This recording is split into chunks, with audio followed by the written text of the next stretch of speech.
Get the net, brother. Get the net, brother. Oh, come on, son of a. Okay. Come on. Okay. Okay. All right. I'm gonna try to keep her down. All right. Okay, I gotta kind of turn her around. She's okay. Coming your way. Yeah.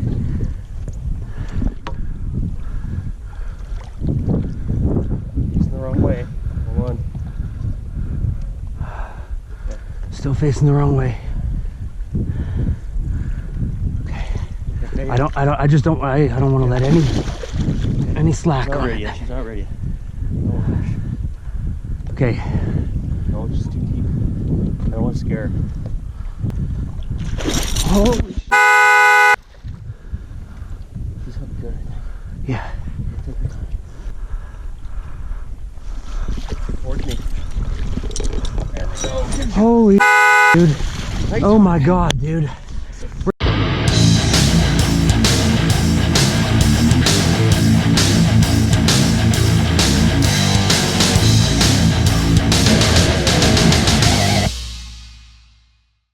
What's up, Yins, guys? Welcome back to Fishing PA with Ryan Reed. Guys, in this episode, we're going to continue on and we're going to do another video cast. And tonight, our guest is going to be Mr. Owen Seman and Big O's Bucktails. So tonight, we're going to have Tom PA Monsters Vanatta on, as well as Nick Fielser, another local fisherman, to kind of help give you guys that local fisherman perspective. Guys, Bucktails, they're a huge deal. You guys know they catch muskies all across the musky range, all across the country. Now, one thing I will say is I feel personally that bucktails are underutilized here in the state of Pennsylvania, particularly with the method when you start talking trolling. So what we're going to do tonight is we're going to talk to Owen. We're going to talk Big O's Bucktails. We're going to talk how Owen got started musky fishing. We're going to talk about how he got started making baits. He's got a very interesting story. It's really awesome. He's not doing this for full-time as a job. He's doing it as a hobby for fun, creating musky lures that really just catch fish.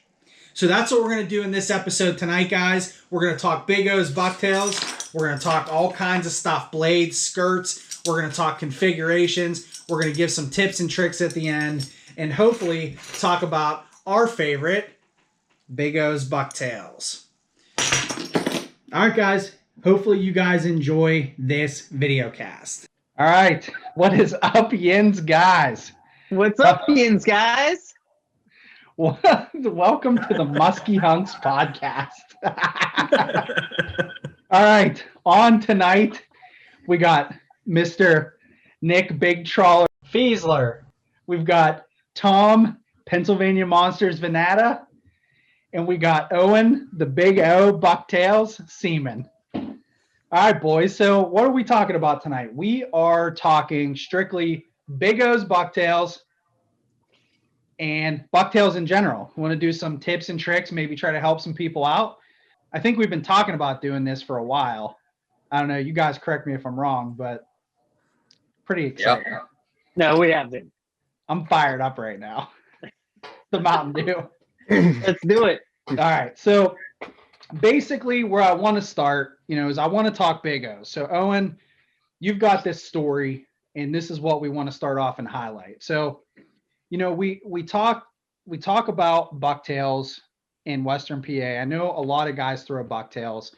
I think when I initially started musky fishing, bucktails were kind of this like Canadian shield thing to me. It was like big water, big bucktails, big blades, burning them. Sometimes you look at these baits and you can get confused really fast because there's so many different scenarios that you can use a bait like a bucktail. So Owen, why don't you tell us a little bit about when you started musky fishing, how you got into musky fishing, and really tell us the story how you got into making baits. Well, first off, I'm sure like a lot of us, I can thank my dad for getting me into fishing, period.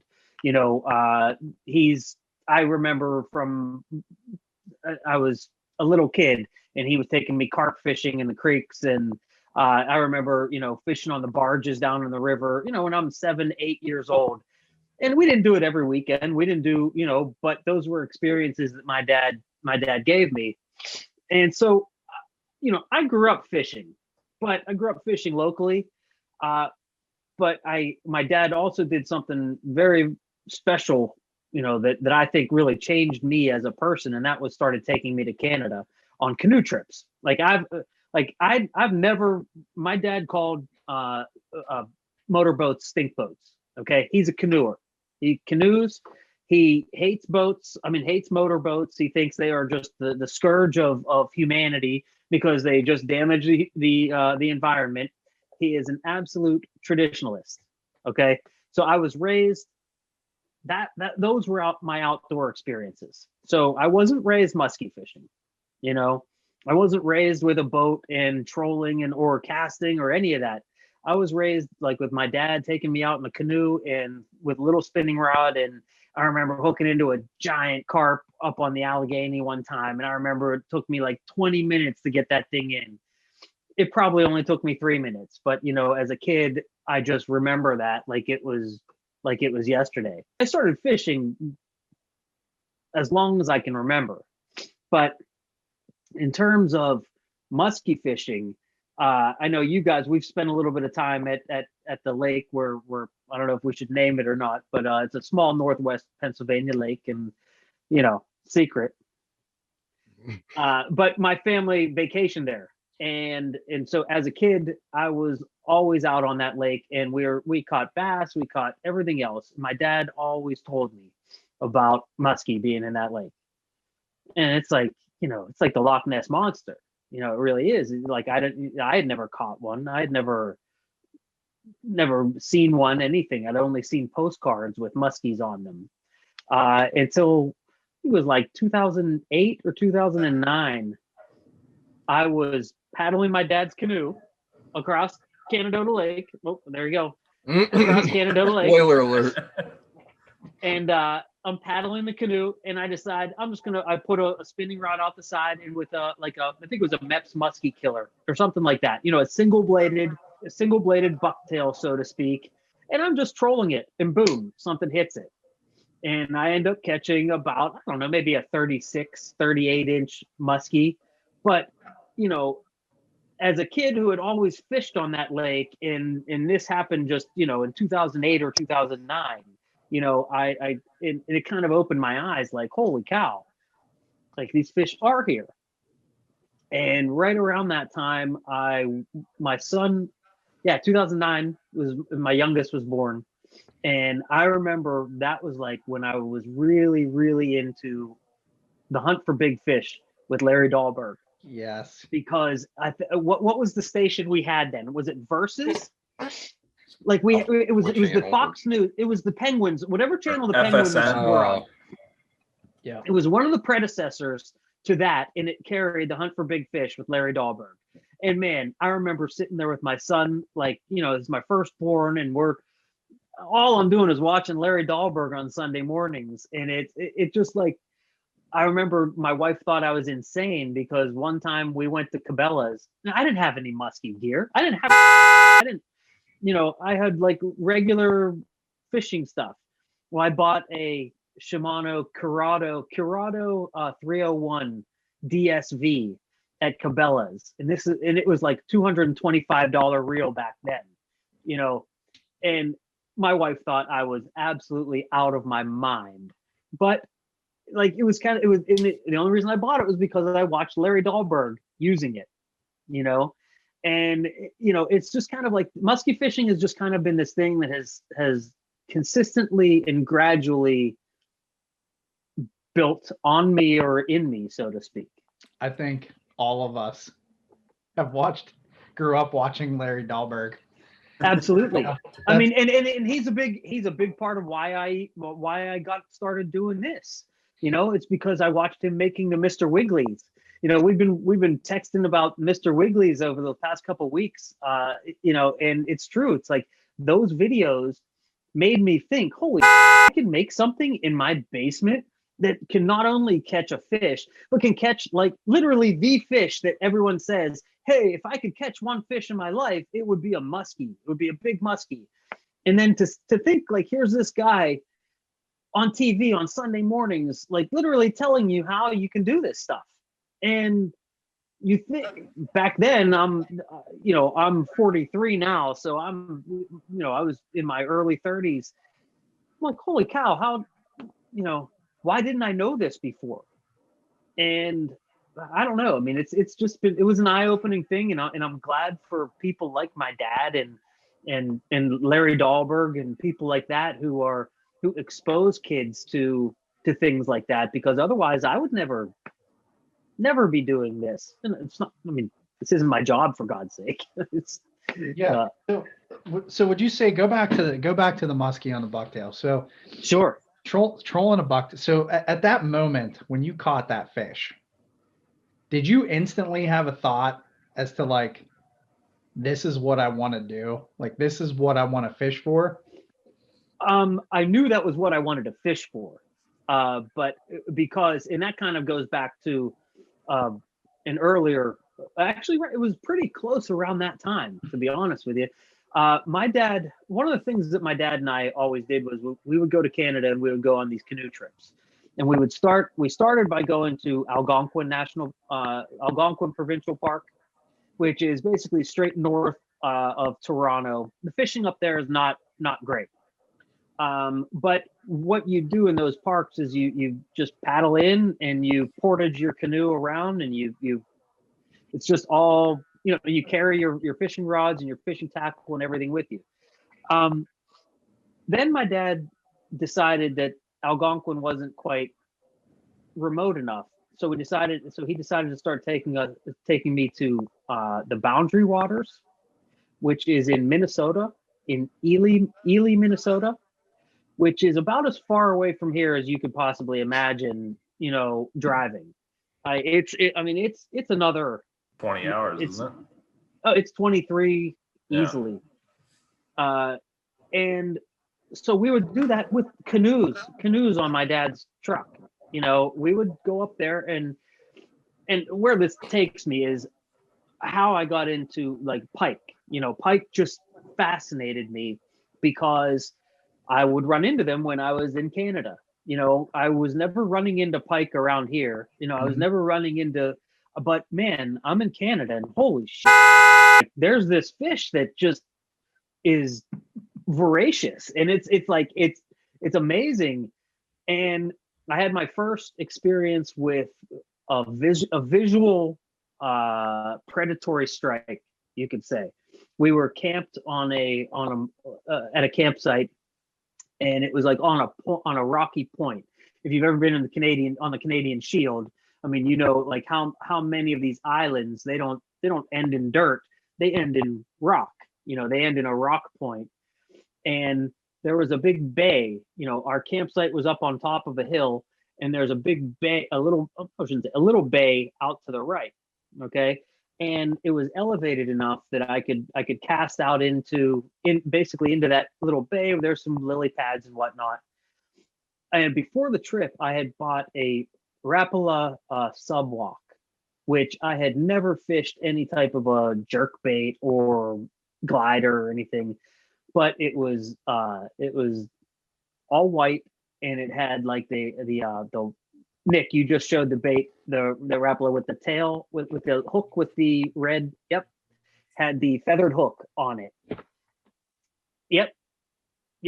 And I will never forget casting that out into that little bay. And because my dad used to always, because anytime we'd get to camp, he'd have to set everything up, and I'm out there fishing. And so I see this and this pike just like looks at it, and I'm like, holy shit, the fish is actually looking at my bait. I think I can see that. And I twitched it a couple times, and boom, he strikes and got it. And I was like absolutely 100% hooked with the idea of like, wow, you can actually see these animals, you can like target them, you can provoke a strike by doing certain things. I mean, it really did. It changed me, changed my view of things, because from there on out, any trip that my dad wanted to do, I wanted it to be more focused around fishing as opposed to canoeing like he wanted to do. The beautiful Yeah. nature. I can I can attest to that, or I think I've had similar experiences in life. I mean, that's the reason why I started musky fishing was Canadian pike. Yeah. Getting those follows and seeing those strikes. I mean, that's why I wanted to fish for muskie. So I mean, I can fall right in line with you on that. That's something that hits home. And another like thing of kind of like how muskies were kind of I don't know, put into my brain at an early age. I remember my dad shared this like office space with a photographer downtown named Ed Kabancic. And Ed Kabancic would go to Canada every year on like a guys trip. He and Ed and a couple other guys, and they would go to, what is it, the 10,000 Island area. I don't know exactly. I don't know if it was Georgian Bay or what, but Ed Kabancic got a 48-inch muskie. And I remember as a little kid, my dad walking me into Ed Kabancic's office and taking the muskie off of the wall and putting it up next to me and showing that it was as tall as I was. And, Probably look like 30 feet long. Oh my God. And actually funny, interesting story is the Ed Kabancic muskie is actually still down on the wall at, what's the shop in West Newton? Tackle Unlimited. Oh yeah, Tackle Unlimited. Yep. It used to be right on 51, but now yep. they've now moved, and it's down in West Newton. But that mount that my dad showed me is still up in a tackle shop down there. So it's just like muskies have always been kind of part of what my dad talked about. But the first fish I caught was that one out of my dad's canoe by myself on Canadota, which, by the way, I hate to say it, but that fish probably died because I didn't really know what I was doing. And I was in a canoe. So what I did was I basically dragged it to I didn't unhook it or anything. I just kind of paddled, and we can delete this if that's just completely off, but that's the truth. I mean, and I think about that and I hate it. I don't know. If I see guys that are mishandling muskies or doing things, you have to wonder how much do they really know, because if it's a guy if it's one of us by now, who we're all enough involved in this whole thing to know how to handle muskies. Treatment if we catch them. Exactly. But back then, I was more worried about getting a couple pictures with it. So I wanted to get it back to the dock, and I'm going to get it there. I'm in a canoe by myself. How am I going to get it there? Drag it. It's like I never should have done that ever. No, that's the thing now. I mean, this is all. You didn't know.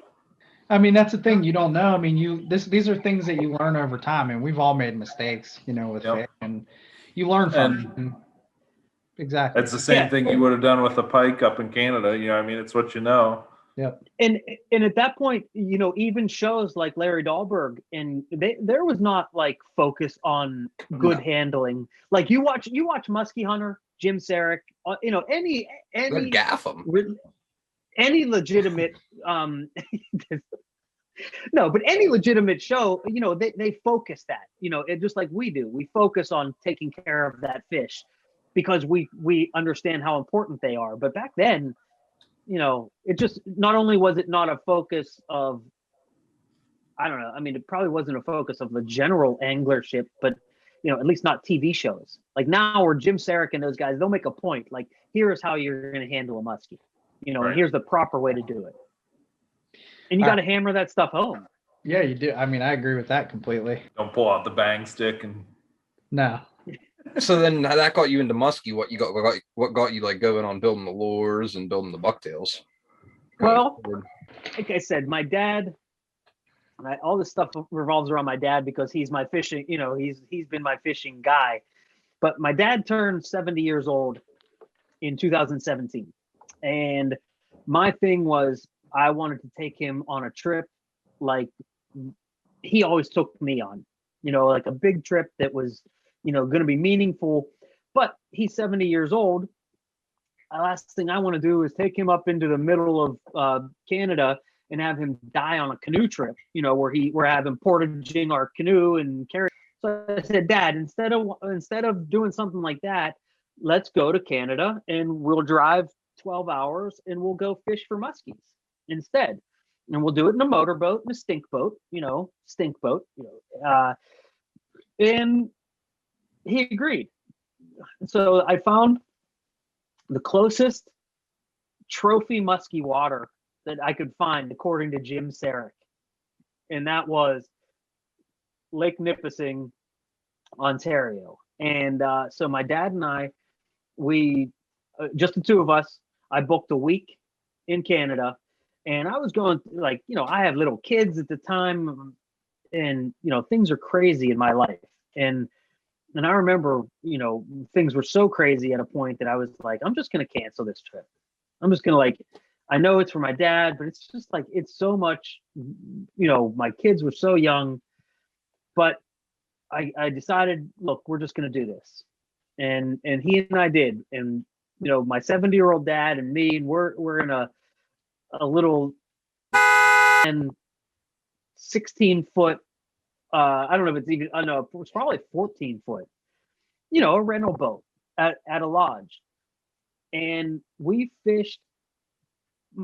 God bless my dad. We fished our for 6 days, and we fished every single day. My dad stuck in there.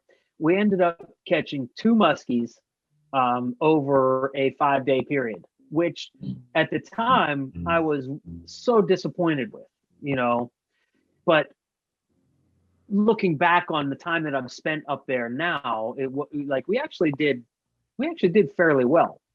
But that's the trip where on the last day, I decided that, all right, we're gonna hire a guide. I'm gonna go out, and I've been here a week. I've tested my mettle, so to speak. And by the way, we were so woefully unprepared. I mean, I had my Shimano Corrado 301, and I had one Abu Ambassador Millionaire or something like that. And my dad had some, literally a Cabela's special. But with that stuff, we ended up boating 2 muskies, just the 2 of us. And it was a great experience because I got to spend a week on the water with my dad, And then on the last day, I had met Reagan earlier in the week because he had come to our lodge. And I'm going to say Reagan. He's the guide that I ended up hiring for that Friday. So we got there on Saturday when we fished Sunday, Monday, Tuesday, Wednesday, Thursday, and finally Friday was our last day. And I'm like, all right, we're going to do this. It was not cheap. And I'm thinking, holy, this whole trip has cost me a lot of money. I'm like, do I really want to do this for the chance that, really, what are the chances that we're going to get a fish? Reagan, and he's the owner of another lodge. Reagan told me, he was like, look, I average 1 fish a trip. And so that you may not be one of those fish. You know what I mean? He was pretty upfront about it. Lake Nipissing is not a numbers water by any stretch of the imagination, but it is absolutely a trophy water. And he was upfront about it, and I said, okay, let's go out and do it. By 10 a.m. that morning, I got a 54, and yeah, it was like the most life-changing. It was, you want to talk about serendipitous? There were 20 times that I wanted to cancel that trip altogether. Okay, because of my work and because of things in my, just things that were going on, stressors. And then my dad and I had fished our asses off in this little dinky boat for 5 days on big water, and I wanted to cancel the guide trip just because it was just so much. But something made me not cancel it. Something made me go through with it, and that fish just absolutely 1000% lit something within me that has not come close to going out since. A 54-inch muskie will do that. The It was, guide trip paid for dude, itself. it was, then. Yeah. oh, well, I mean, dude, you want to know how much that trip cost me? Because I then bought the mount, which is another You pay by the inch. 1200. Yeah, you The pay by double the bite. inch, man. And then you ship it. It costs $250 to ship that Wisconsin. Yeah. I mean, oh, but I wouldn't. Oh my God, I'd get another one. In fact, I'm thinking of. I'm thinking of getting one for Reagan for his lodge as a gift because it's like that meaningful of a fish, and it's the biggest fish he's ever gotten guiding. Oh, really? Oh wow. Oh yeah, and I mean this is a. Not only was it a 54, I mean you've seen. I think you guys have seen pictures of it. beefy. I mean it was a big 54, and it was just like one of those things where again it was like serendipitous, and I think only something like musky fishing can really. No one's gonna say that about your biggest bass. Really? Yeah. Oh, dude, you went someplace and you caught your biggest bass. Oh, awesome. Like you go someplace and you catch a fish like that, and it's like your life is. It's like wow, there's more to this than just just what we're doing here. And that's why I know Tom busts my balls all the time about how much I love Canada, but it goes from my dad. It's not just that fish. I mean, it's from my dad. I've been going to Canada since I was a little kid, and the Canadian Shield has just kind of always been a part of me. And then to have that fish happen, to have my 54 happen on the Canadian Shield with my dad, his 70th birthday, I mean, Pretty special. It was, and it's something that when I came home from there, I was like, I'm really gonna like just start really spending some time with this stuff, because I didn't catch the fish on a bucktail. I caught it on a shadzilla, and it was a walleye shadzilla, and that thing is hanging in Reagan's lodge as a memento. So I this still remember when your dad showed me the picture of that fish. That's right. That's a funny story. Yeah. What did he say to you? He's telling me, well, first off, the whole thing was comical, but we'll get into that part. We'll get, he's like, well, no, yeah, no, I mean, say the story, like how you and I actually kind of met each other through your dad more round, than anything. roundabout through my dad, yeah. Because he thought We were you might fishing. have stolen my rod. Yeah. We were fishing in your local lake there, and we were messing around, trolling something stupid, I think we were running a matlock in there, and it's like overcast, almost thunder showers, and we snag up bottom, end up, screwing around. We're like right off of your dock. Had to run the lure retriever down and finally, shag it out of there. Dad walks out on the dock and was like, what'd you catch? What'd you catch? And we're like, bottom, like as unexciting as you could, but he was like all excited about it. He's like, if there's a rod, let me know. When it comes, Owen had lost a rod out there in the same area. Like literally a week and a half before that, I have like a $650 setup at the bottom of the lake. I got a Tranks and an Abu rod, and my dad, I swear to God, he was like, I think they got it and they don't want to tell us. Shady guy. No, of course, so my dad hightails it down to the boat launch. That's what we looked extra. Check you guys out. Yeah, we looked suspicious because it was. You got the shakedown. It was starting to like thunder.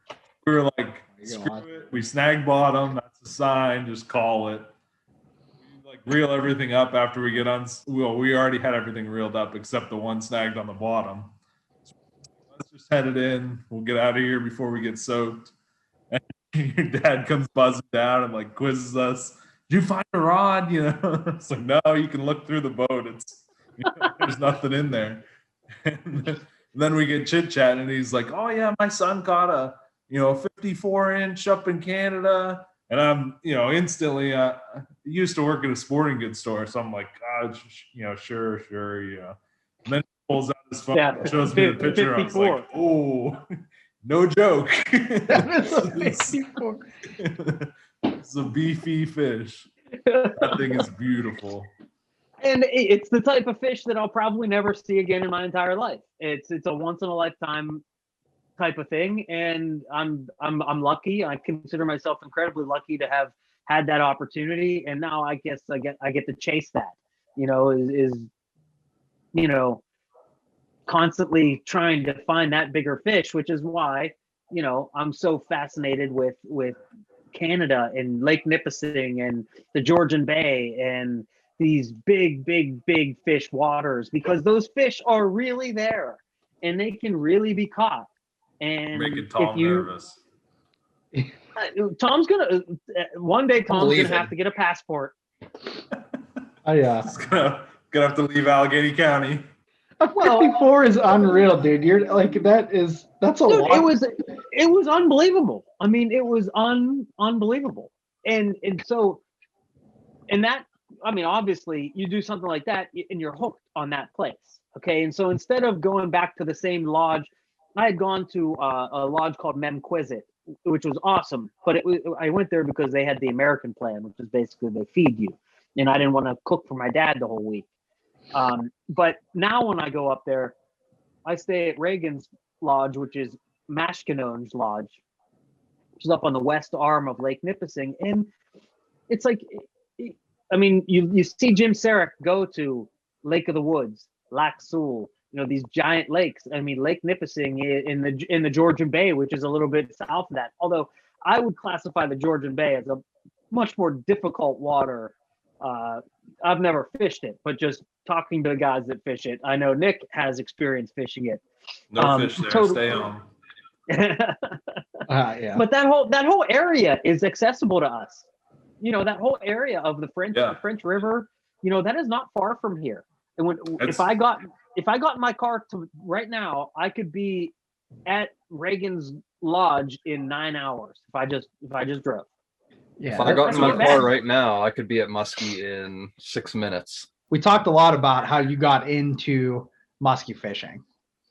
I want to circle back because so this 54-inch fish, these trips to Canada. So why isn't it Big O Shadzillas? Tell me why you started building Bucktails. Well, that's a very good question, because when I came back from Canada, I was convinced I was going to start building Shadzillas. And because why? How did I know that? Because I had watched Larry Dahlberg make Mr. Wigglies. And I'm like, wait a second, I just caught this gigantic freaking whale of a fish on this stupid rubber thing that, I mean, I had never fished a Shadzilla before. You want to talk about a dummy-proof lure. I mean, you almost can't screw that thing up, which is probably why a guide gave it to me. Like, I don't know if this guy's an idiot or not. Like, here's something that's pretty much idiot-proof. Oh, you caught a 54. Like, it really was. I was pretty much idiot-proof. And I came back and I was like, I could do that. Like, that can't be that hard. So I bought all the to start, pouring rubber. And I bought a bunch of Shadzilla rigs that I was going to, use as my mold. And quite frankly, I just never got through the prototyping phase of that because I'm just not artistic enough sculpturally in designing that. And I still have a hard time conceptualizing that type of stuff. But with Bucktails, for some reason, it was just I was like, wow, I can build those. And the only other muskies I had ever caught, other than the 54, were on Bucktails of some sort. They weren't on the double cowgirls or anything like that. I had, like I said, the Mepps musky killers, marabou type things, and I caught muskies trolling with those. And so I knew after having, Larry Dahlberg, you better freaking sponsor this little Zoom here, because again, he's the one that introduced me to. He had Brad Hoppy and his wife on, and Carrie on one of his shows, and that's where that was the first time I had heard of the big double-bladed, bucktails. But so when I wasn't getting anywhere with pouring my own shadzillas or anything like that, I started tying bucktail skirts, and I started, I mean, they were awful. Like they're just so bad to begin with, and just butchering everything. And but that next year I caught a fish on one of my own bucktails, and I was like There's something to it. We're gonna stop right there. I catch the 50. Okay, go ahead. No, this is important. Okay. I still have not caught a muskie on a bait I've made. Okay. Okay. A lot of people out there have never caught a fish on a lure that they made. Nick, you've caught fish on bait you made, correct? No? Because I've seen some bait you made. Oh yeah. And I'm sure they will catch fish. They look sweet. That's what I need to just run them more, but yeah. I mean so that's the thing, right? I don't run the stuff I make because I have more confidence in everybody else's stuff. So Owen, so what does it feel like to catch a muskie on a bait that you made? I mean, anytime you set your mind to something months ahead of time and it comes to fruition, at whatever point in the future, it's a pretty satisfying feeling. You couple that and you say, okay, muskie fishing is something that is, just challenging to begin with. And to say you can make something that will catch these fish is just amazing. And it really is. It is. I caught my 54 in 2017. In 2018, I went back up to Lake Nipissing, and in that trip, I caught 4 muskies on my own bucktails. So I went from the year before, catching nothing, my dad and I catching, 2 and then catching 1 on the Shadzilla, to actually catching that next year a couple of fish on my baits. And that's like really the awakening. Like, and that's part of why I've always built bigger bucktails, like double 10s and double 9s. That's like the Canadian stuff. And I learned, and I kind of will get into that with the, with what I'm doing these days of kind of smaller, more of the double 8s, because I think more local guys will. Yeah. So, and I think we'll talk about that in a little bit. But I realized that people here you're not on Lake Nipissing, you're not on Lac Seul. Fish aren't going to move for a double 10 or, all the time around here. So you've got to have something more to your lineup than just these gigantic double-bladed baits that, it's questionable whether fish want something that big. And it's also questionable whether or not people can cast that. When people ask me if they can buy bucktails, first thing I say is, what reel do you have? What rod do you have? Because I don't want to sell somebody something that they can't throw, that like they're literally going to throw out there and be like, oh, this sucks. Oh man, it's not fun when you can't work a lure, a tool, the way it is supposed to be worked, because every, a bucktail is nothing but a tool, just like every other lure that there is out there. And if you can't work that tool in the manner that it is meant to be worked, you might as well pick up another tool. I agree with that. So continue on then. This, you're making bucktails. You went up to Canada. You caught 4 fish, and what's next? What after that? After that, that's when I was like, okay, this next year, I'm really going to actually start, seeing what I can do in terms of building different types of baits, different skirt configurations, more feathers, more flash, just kind of seeing what I like and what I don't like to do.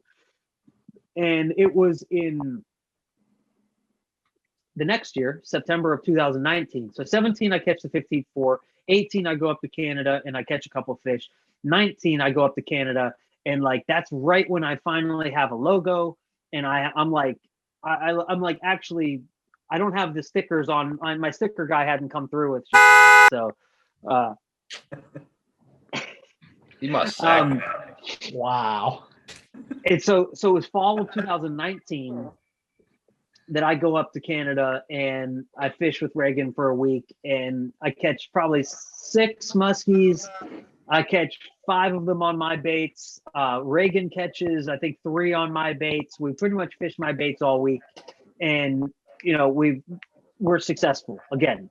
And Reagan is using only my bucktails now up there, and as same with another guide up there by the name of Danny Columbi, who is like a local legend. I mean, I had the absolute pleasure of being able to fish with him in 2019.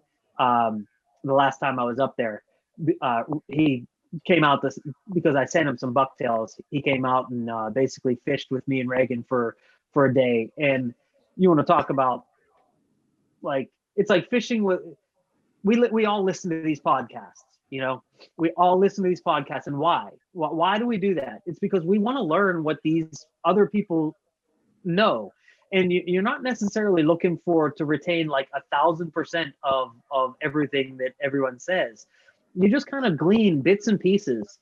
And if you're not with people that you can get those bits and pieces from, then you're not going to get them, And so when I got to fish with a guy like Danny Columbi, and it was just like unbelievable to talk to a guy who has spent his life, fishing a trophy water for these gigantic fish. And I mean, he's fished with guys. Jim Sarek. Anytime Jim Sarek goes to Lake Nipissing, Danny Columbi is who he fishes with. This year, Danny had so many stories about Mike Lazarus.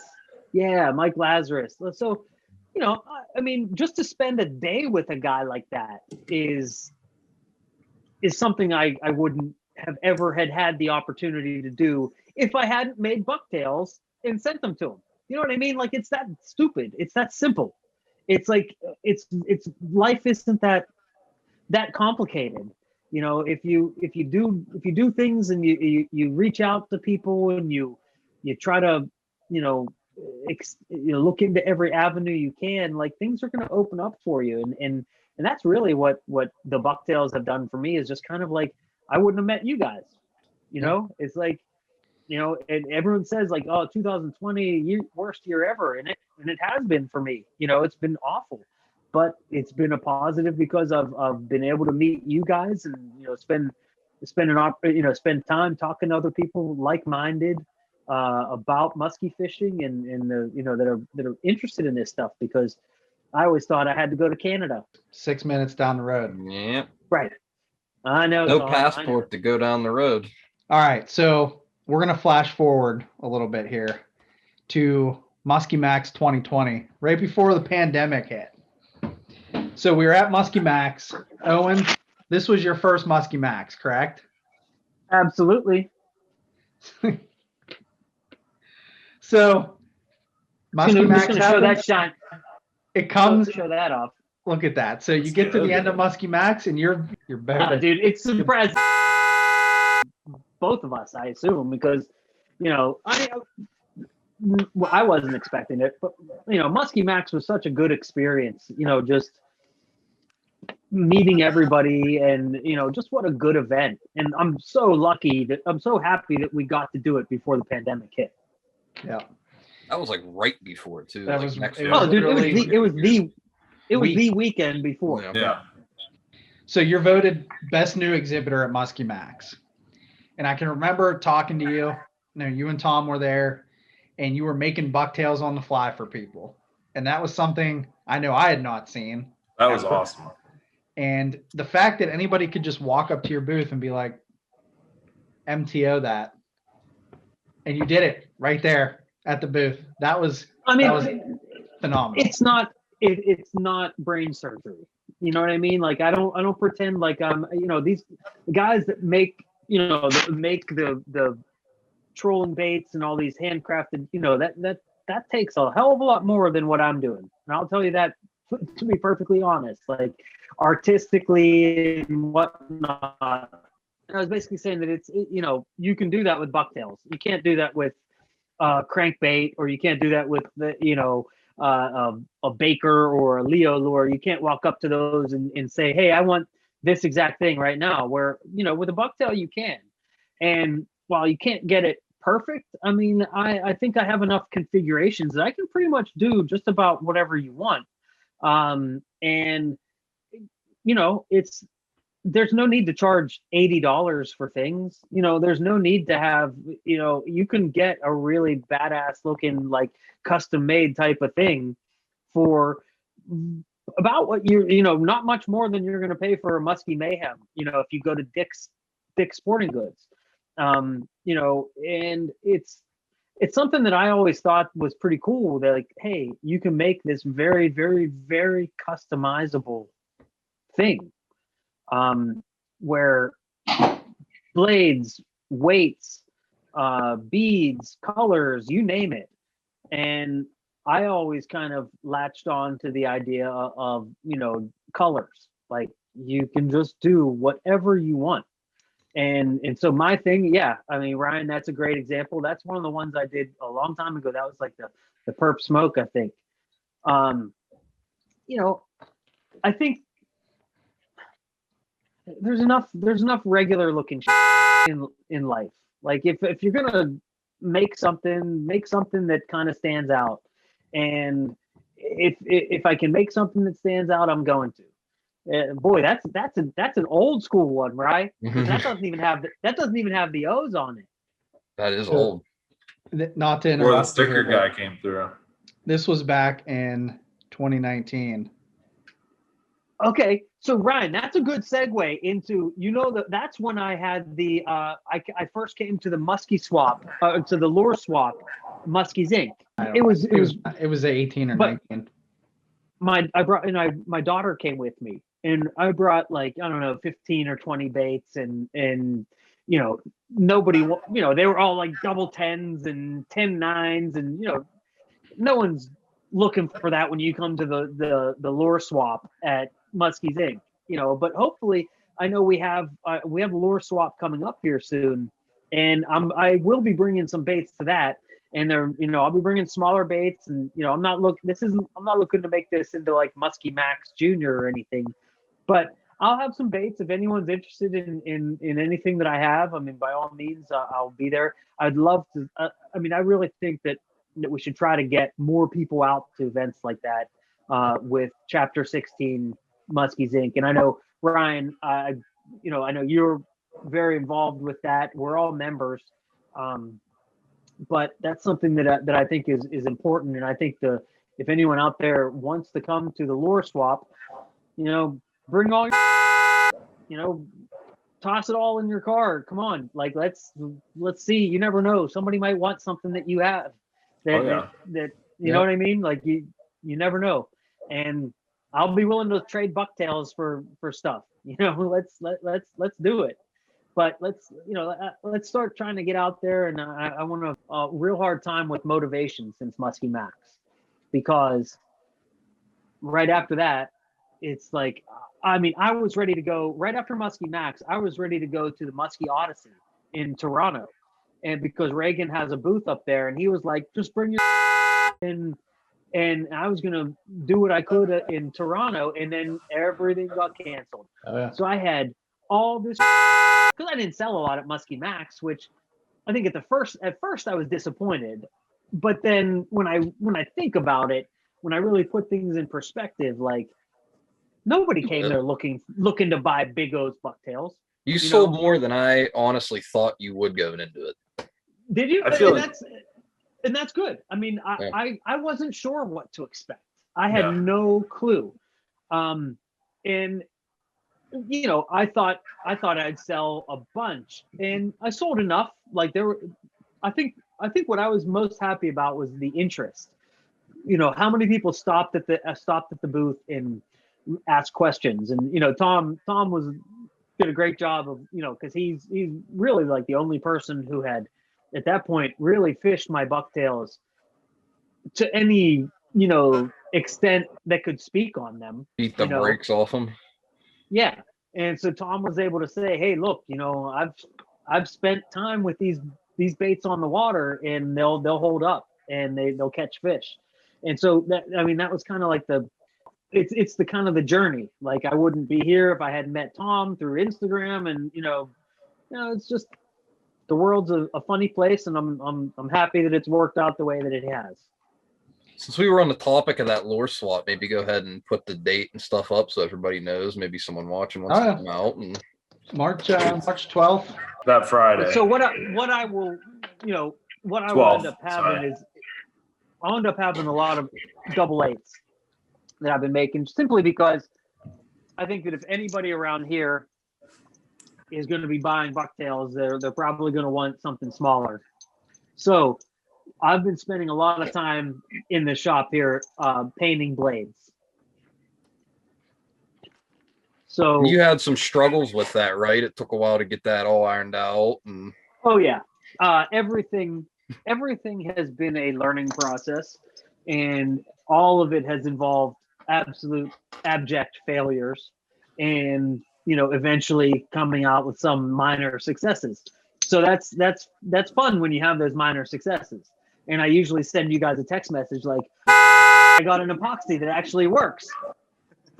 And but dude, that's what's fun about this stuff, man, is figuring it out, because I don't know what the hell I'm doing. When I started doing this stuff, more every day, I didn't have a clue. And so anyone out there that's watching this and like thinks, oh, musky fishing's so hard, I could never get involved in it. Like, no, I mean, like, send one of us a message, like, give us a call. Like, I'd be more than happy to help someone, like, say, how do you fish a bucktail? What do you do with it? What's the purpose of it? Because if I hadn't watched shows like Larry Dahlberg, Larry D, I wouldn't know what the hell a figure eight is or any of that. I will say the YouTube videos you made on making is awesome. Yeah, those are okay. So many things that I never thought about what goes into making them.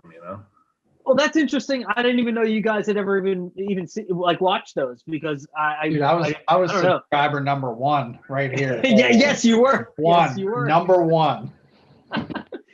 But I'd like to do more of that. I don't know if there's much interest in it, but I would, especially now that I'm painting more. I'm starting to get back into the painting and just experimenting. And again, it's hard to reinvent the wheel. Like, there's only so many ways that you can innovate with regard to a bucktail. I know, Musky Mayhem is doing the what is it, the 9.7 trigger in the detonator. The detonator. Well, I went up there and I had taken a bunch of 10.8s and 10.9s and 9.8s, and man, that was the only thing I caught fish on. That only 10.9 that I think you gave me right early on is by far my favorite. I'm telling you, it's like you fish these staggers, and then that made me realize, like, hey, you can really customize this. You can really, like, change the way a lure looks in the water, because those blades, it's all about the pulse that it gives off, and the different thump that you can put on there, that might be the difference. You between fishing an 8, double 8s in a 9.8, or throw a 10.8 on there. I remember Reagan thought I was insane because I had 10.8, because I had built a couple of 10.8s for the trip. And sure enough, the one day up there, on our second spot, I catch a fish on a 9.8. Then we fish for the next 10 hours and don't see a fish. We come back to our very last spot of the day, and I throw on a 10.8 in this orange, like this bright orange blades and like this orange copper color. And it was like I had built this 10.8 just for Lake Nipissing, because orange and black is really big up there. So I was like, this is what, and sure enough, I put it on this last spot, and it got hammered by one of the most memorable, one of the more memorable fish of my life. And that just absolutely mangled this bucktail, like total right angle. I'll put the picture up here, but it was one of those things again. Like, no, it's not a 54. I think it was a 43. No, definitely not a 54, but it may have been as memorable as my 54 because of the way that the fish hit and the fact that it's my bait, and the fact that it's a 10-8, and it's like exactly how you draw it up when I'm sitting here in my basement, in the middle of February. I'm thinking, oh man, if I can do a figure 8 in Canada and catch a musky hole right now, and then it happens, and it's like, man, okay, suck. All right, you got to tell me I need to talk about what models you make here. We've got so much. There's so many color combos. There's all this other stuff. He makes it all. Anything you want. It's literally just made it your way. That's actually one of my biggest problems, is that I don't have any set lines or designs. I'm trying to work on that this year. As I'm really into purple. I love purples. I love greens. I love bright flash. So this is also what makes this great, is you will literally do anything you want. Oh yeah. So I did these the other day, and I just absolutely love them. Like, Yeah, these are sweet. So yeah, saying- actually, I had a guy message me on Instagram a couple weeks ago and asked for he ordered 4 double 8s, and he didn't want anything like super bright. He's fishing more natural waters where he wasn't looking for the reds and pinks. He asked for something in the greenish black range, like more of like a striper ish. Okay, so I ended up doing that. He wanted something in a let's see here, in like a golden shiner. So decided to do that. I like that. Yeah. And he wanted something with copper, like more of like kind of like a walleye. So I did that, and I put the white O, like kind of as the white walleye eye. You know what I mean? Like the. Yep. So, it's just an idea of, he didn't say, hey, here's exactly what I want. He kind of said, here's what I'm thinking. And so far, my understanding, I've sent him pictures and he loves them. So, it's just the idea that if you want something, I can make it. And that's important to me because everybody, what lure do you catch the most fish on? The one you're most confident with. Bucktail. The one, well, no, just the one you want to throw. The Or one that. that you love, the one you love throwing. The one that you're going to put in the water the most often. Because if that bait isn't in the water, it's not going to catch a fish. So if I can't have someone put on a big O bucktail and say, hey, it's summertime, these fish are going to be aggressive, I want a big O bucktail on my rod, that's the only time I'm going to, people are going to catch fish on them. Like if people don't have confidence in it, if they think like, oh, it's not quite the color, it's not, it's not the right weighting, they're not going to have confidence in that. And I want people to know, like, these baits are exactly how I build them, exactly how I like them. And that may not be the exact way, but I think it is. it quite honestly, I build them on a keel weighted, a 3/4 ounce keel weighted coil, and so that keel will basically, it keeps the bait, staying up and down and vertical in the water, as opposed to getting one that spins. Yes, there you go. Tom's got it right there. So as opposed to it spinning like crazy, where your skirts and everything get all tied up and whatnot, that keeps everything going straight. They cast a mile. I mean, you can cast these things because they're weighted on the end like that. They're going to go ass out. All right. So it's a function of, in terms of, what makes a bucktail work is, why do you think a fish, I don't know, I've always wondered, like, why does a fish eat something? Why does that cause a fish to strike? With glide baits like Mark King was on, I mean, that's obvious. You have the erratic motion, that it's something like it's a wounded fish, right? Well, what is it about a bucktail? It's not a realistic looking bait. You don't see a fish with metal blades and, no, it's like this crazy like amount of vibration that it causes, and there's something about that spinner blade that causes a fish to react. And that's what's so fascinating about a bucktail, is that it doesn't look like a fish. Like, so why that, who the hell started that? You know what I mean? Like, who was like, oh, I'm going to put something that spins and that's going to attract the fish. It just amazes me, like, the human ingenuity between all of it and, behind all of it. It's crazy to me. You were saying about how it's like hard to reinvent the wheel and stuff, but like there were a couple things that I know you did differently for like the most recent round, like the flex wire. You could probably talk a little bit about that, like what makes them different than a regular bucktail. That really goes back to that 43-inch fish I got on that orange 10-8 bucktail, because I had just put it on and caught one fish, and it was absolutely mangled. And even as a person who tails, I didn't have the ability to rebuild that bucktail right there on the boat. At that time, I didn't have that capability. I don't even know if I would be able to do it today. I mean, so if I'm a person spending $30, $40, $50 on a bait, I like the idea that it's not going to get mangled with one fish.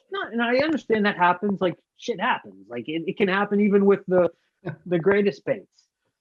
But I don't want it to be something that like people expect to happen with my baits. So, and it took me, and Tom, you've been playing along with me as I try to get all this out. I decided this cable, okay, and it is a 1/16 inch cable, which is actually, it's pretty darn thick. It's basically the equivalent of a 0.062 wire. I know I've seen somebody else making bucktails with these, but they're using the one thinner, the 0.051, which quite frankly, I don't know that I would trust. This thing isn't going anywhere. I mean, I've caught fish on it since, and it's absolutely, quite frankly, it's a better bait. It really is. It is just a better bait. And you would think that, oh, it's gonna get all jammed up because the hook's gonna come around. You know what? You cast this thing, it's going ass out. That thing is not. I've never gotten this thing fouled up. Now, where we did run into issues was in significant issues was with the clevises, because I never really thought too much about the amount of friction and physics that are involved in bucktails. I'm thinking, okay, these, I was using these double clevises, which I'm not going to show you, but I was using these double clevises last year, and those double clevises were a little bit smaller they were one size smaller than these clevises, which are the biggest ones you can possibly buy. All right. So on this wire, the clevises were spinning super fast, and then with all that centrifugal force, it's creating so much friction on the wire that it actually burned through the clevises. And so I remember Reagan actually caught a fish in Canada, and he was like, "You wouldn't believe it. When we got the fish in the net, the blades fell off of the bucktail." And I'm like, "What are you talking about?" it's because the clevises were failing because there's so much friction caused by the clevises rubbing against this cable. But if you what would we've tried a couple different iterations of it, and essentially the issue was the double clevis, that it was causing so much negative friction, the pulling away, that it was creating friction in the middle on both sides and just burning the and just disintegrating it. So I mean, on your traditional bucktail, you have like the stiff bucktail, that wire is really smooth, and on these flexible ones, it's like a multi-strand abrasive wire. I mean, like you could saw through like a tree trunk with this if you really wanted, like that wire, right, just back and forth. So it was doing the same thing to that clevis. Exactly. And I didn't believe it, but sure enough, I remember I was fishing one, and I'm like, what the hell just happened? Like the blades just fell off, and that definitely was it. But I fished these with the new clevises on. I fished these all fall and had no issues whatsoever. And I think the issue has been solved. And if not, I will work to find another. That's what this is all about. It's kind of figuring out what works and what doesn't. It's not going to be perfect. I don't expect it to be. I think that's definitely part of building for sure. And I think it's interesting that, even with with bucktails, crankbaits, no matter what you do, I mean, you're going to run into stuff like that you have to adjust on, so, okay. So we're here now. Tom, how many fish have you caught on Big O's? Musky yeah. How many muskies have you got? I know you got a real nice walleye. Probably like 10 or so, maybe a dozen. Give or take. I'd have to go back and look at pictures. Yeah, I mean, you're giving these things a workout. We're throwing them. Nick, you got at least one trolling. I tied my biggest Pennsylvania fish on a Big O. One of the years on the straight wire. I didn't know that. On a Big O. Single bladed 8, which I then promptly lost in French Creek. I can make sure that gets replaced. Don't worry, Nick. So, all right. So we've got some big fish. I saw a picture, and I'm going to put some pictures up throughout this whole thing. But, big pike, big walleye. We've got muskies being caught. I mean, so that was actually a sauger for the record. Okay, really? All right. All walleye, but if we're talking sauger, it was it was my biggest sauger I've ever caught on the little double 8 flexies. Actually, I thought I had a little baby muskie or something, and I'm like, oh my god, it's like a trophy sauger. I don't know that I've ever caught a sauger. Yeah, so sauger will eat a bucktail. Yeah, I mean, okay, so I mean, this is solid foundational stuff here. I mean, you've got guys out there throwing baits. You've got people, investing in baits. You've got sweatshirt. You got swag going. I mean, we're at a point now where this is a big difference. We're ready to take off. We're ready to explode here, Ryan. He's bona fide. We are ready to take off, like GameStop. I mean, this is it. Wow. But this is a huge Destination moon, baby. Hold the line. You go back to the canoe with your dad, and now you're here. I mean, this is great. This is crazy. Oh, awesome it's awesome. You know what? It's been awesome because my dad has, as he's gotten older, he's realized, like, all right, I'm just gonna let him do what he wants. Like we still have canoes at the lake, and my dad built canoes. Like he built cedar strip canoes, and then he built his own goddamn airplane. Like literally built an airplane. He still flies it to this day. And it's a 2-seater. It's a real, like, this isn't like, a joke airplane. Like, it is FAA approved.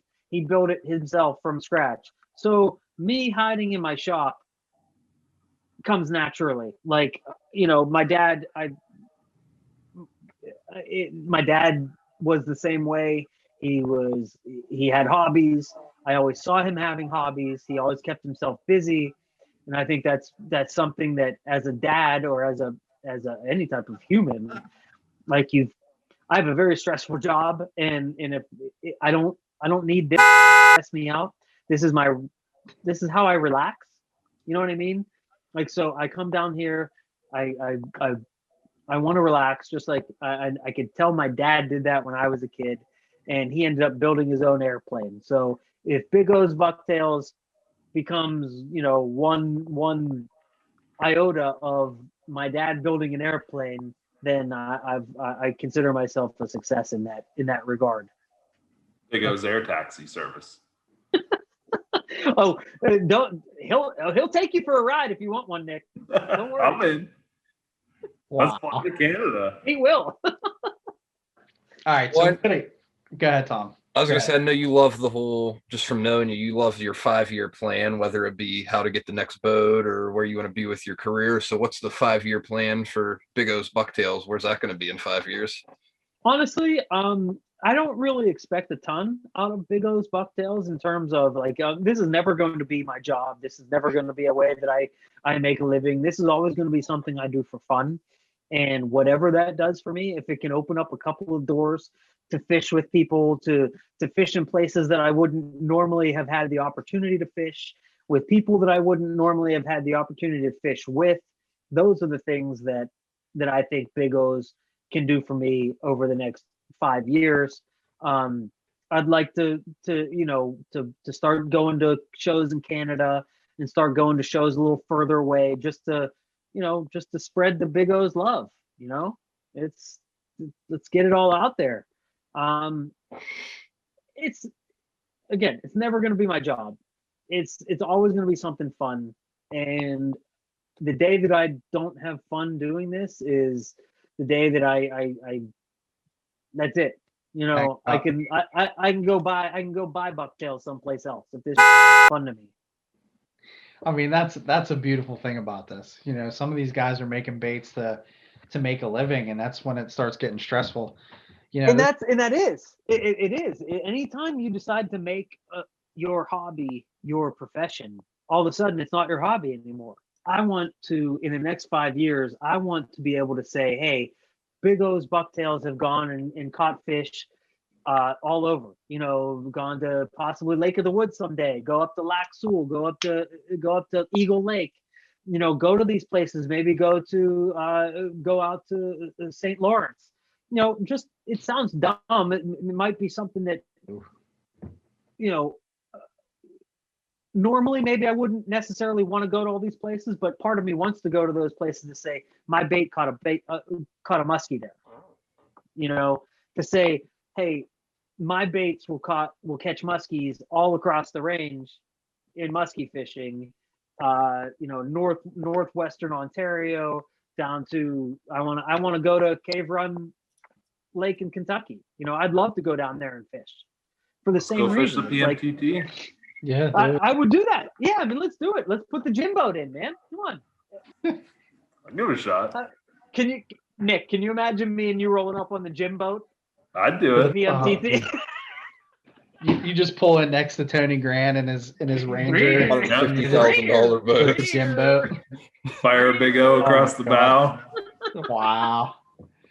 Oh, that's great. We're coming for you. But yeah, it's true.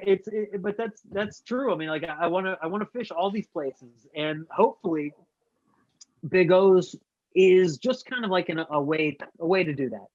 Yeah, I agree with that. I just had a snowplow drive by. There's we're getting pounded with snow. Oh yeah, we're getting hammered. I'm getting hammered.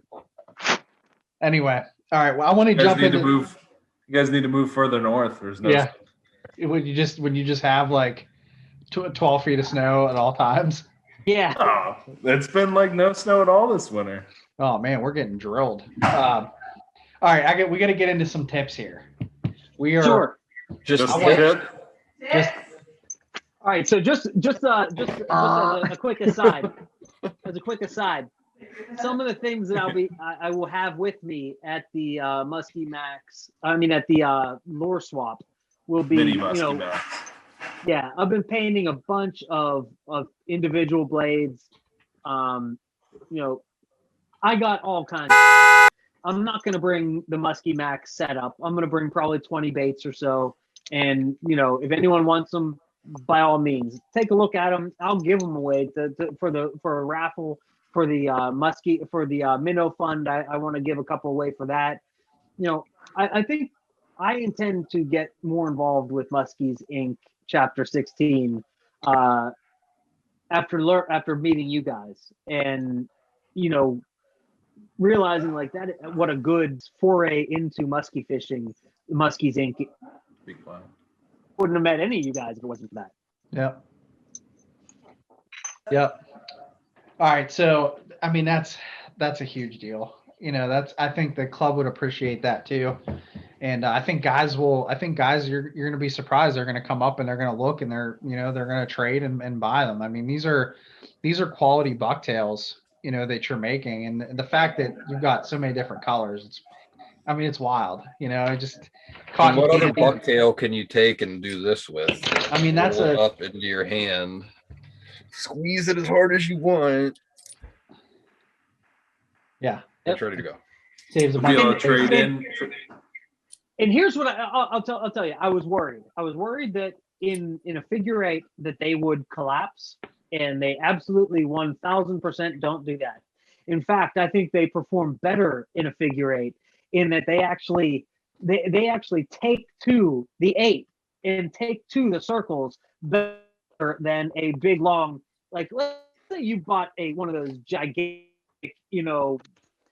double 10, double skirted solid wire bucktails. I mean, those things are like 12, 14 inches long. You have a 12, 14 inch long bait and then a 12-inch leader, or what, that's what I prefer to use. I mean, you're trying to figure eight two goddamn feet. That's ridiculous. So if you have a more compact bait, and these things, I try not to build them with a ton of room on them because they become part of your line. They do. Like it's like it becomes part of the way they flex. You get a feel for it, and it becomes part of your line. And I'm telling you, I think the flexible bait I think it's a better bait. I really do. It's not a gimmick to me. I really think that there are advantages. You were saying earlier how like the stiff bucktails, they don't look like anything, but like, I mean, yeah, you watch like the underwater footage of like stiff bucktails, they just look like a weird, like nothing coming through the water. But like you notice when you get these flexible ones in the water, they almost have like a swimming dog kind of action. Exactly. I mean, you have like the blade spinning, you have the skirt moving, and then it kind of does like something like a little like snaky because it's flexible and it almost swims itself through.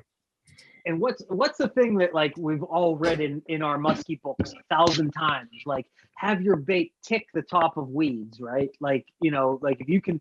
And these bucktails, because they're not straight wire, if they tick something, like they'll give, as opposed to just tearing straight through it. And so these are actually a little bit better. I'm not going to say they're weedless by any stretch of the imagination, but I find them to perform better in the weeds because the flexible bucktail kind of like it allows it to kick a little bit, Yep. And I do think it gives for a more realistic presentation.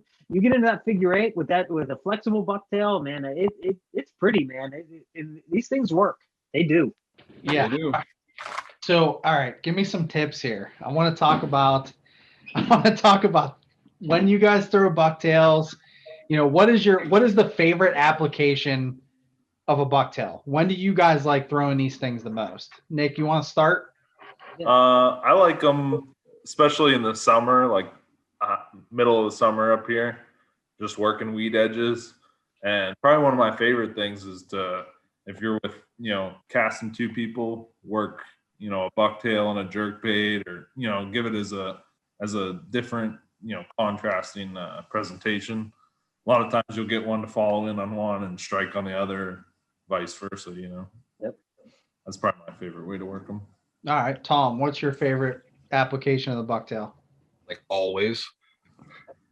Like in the summer, definitely, but and a lot of things that people overlook are like night fishing with them. I mean, top water is not like your only option at night. Like a bucktail, like a double 10, something with a big blade that gives off thump. That's a really good night option. I've caught a lot of fish at night on those, but I'd say in general, yeah, once the water warms up. I mean, you're not going to be burning a bucktail in 40-degree water. You're going to wait till that water's in the, I don't know, 60s maybe, or there's no rule of thumb, but it's generally a lure where musky got to be a little more aggressive to want to chase that. I look at 65 degrees, and because you're right, you're not looking.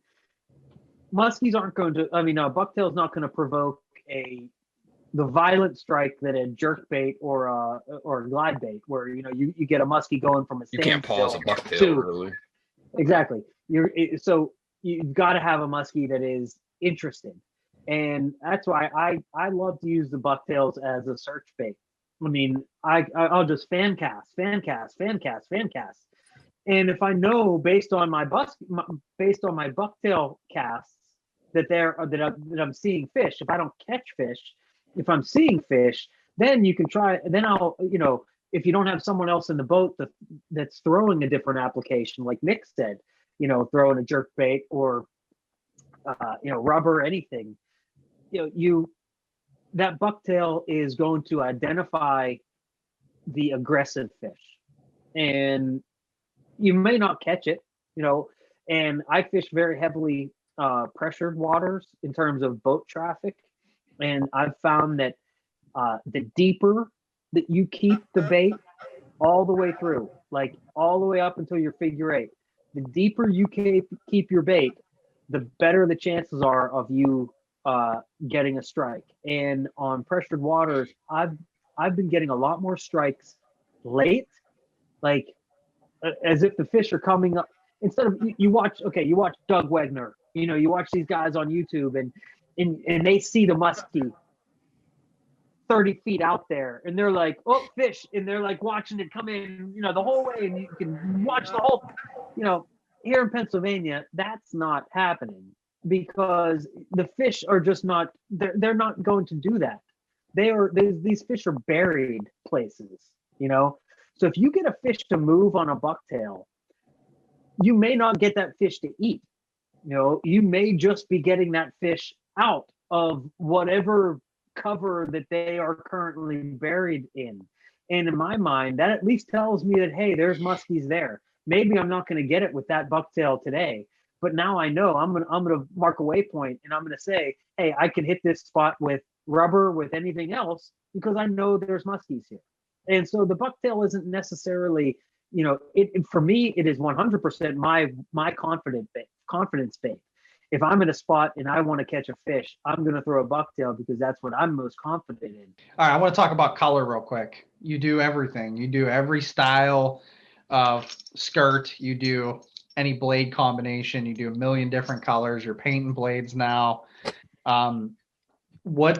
So standard color. What are you guys most confident throwing and why? White on white on white. That's like if I had one thing, it would be a ghost pattern. Yes. I just think it shows up in just about every water application. I think it works in clear water. I think it works in stained water. It's the only application I wouldn't use it for is a bright sunny day, because I always use a flat, like a chrome or nickel bronze blade whenever the sun is really shining. But if I had one bucktail to fish for the rest of my life, it would be a dead white bucktail. Dead white. All right, Tom, what's your color combo? What are you sticking with? I mean, I hate to admit it, but on a bucktail, I don't know if color matters. I mean, I have a favorite, but do I think it matters? Probably not. It's just like what I like. I agree. Has always been a black with one black blade and one chartreuse blade. Ooh. And I like that night fishing. I like it during the day. I mean, I think when I first started musky fishing, actually, the lure that I had my first unbelievable year on was a double cowgirl in that pattern. I think it's called Black Fire, one black one. So I think that's why it's special to me. But to this day, if I'm night fishing, I'm throwing a black and chartreuse blade. If I'm daytime fishing, I'm usually throwing a ghost or a black and chartreuse. Do I think it matters? I don't know. Will I keep throwing this? Yeah, probably, because I love it. All right, Nick, what's your color? I just like the chartreuse or bright, yellows, oranges on the blades. And that's mostly so I can see it coming. Mm-hmm. And I think that's a big part of it, Nick, is I love to be able to see that bait coming in. Yep. And I've always found, like, bright white, no matter what, that white always shows up in my eyes, and maybe it might not for somebody else. And I think the part of the reason I like the chartreuse so much is because I have confidence in it in other baits like trolling baits and stuff like that. If I know that works there, then I got, that's a little bit to build off of. Gives me a little more Absolutely. confidence when I switch to casting. Mine is one orange blade. The black and orange for me was always a confidence bait. I remember probably the first time I ever moved a fish on a bucktail. We were, I'll just go ahead and name it. We were at Piedmont in Ohio. And there's a specific area that we focus on. I'll just say it. It's the marina. And honestly, like we were spot coming burner. Yeah. Spot burner. Spot burning. Spot burner. Ohio with Ryan Reed. But I mean, honestly, it's right off the launch. I was working a bucktail, and to this day, it was still one of the coolest, I would say, figure eight experiences that I ever had, because I was fishing with my buddy Dan. We were out, and I'm bringing this bucktail back, and this fish came around. I can remember like aiding away from the boat, the front of the boat, and the fish came around the front of the boat, turned, went around the front of the boat again, and just followed and kept swiping and kept missing. And I was inexperienced and had no idea what I was doing. And it was one of the coolest things. And I think,